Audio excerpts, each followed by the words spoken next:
Alam mo, swerte ka rin dyan sa sugar daddy mo eh. Amoy lupa nga lang.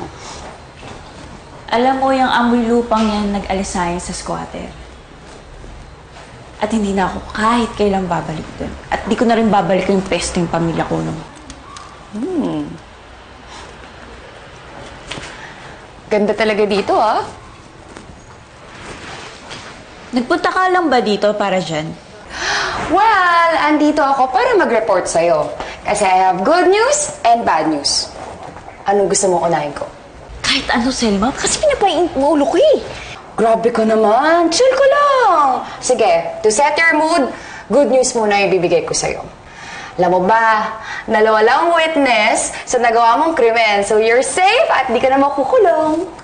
Mabuti naman. Ang bad news, dahil sa aksidente na yon, yung taba-chinching na yon, at yung ultimate crush mo na piloto, close na sila ngayon. Siya kasi ang nagligtas kay Miss Piggy. Ayun, naging close na sila. Di ko nga alam bakit nandun yung captain pilot na yun dun gabi na yun eh. Pasulpot-sulpot. Destiny ata sila.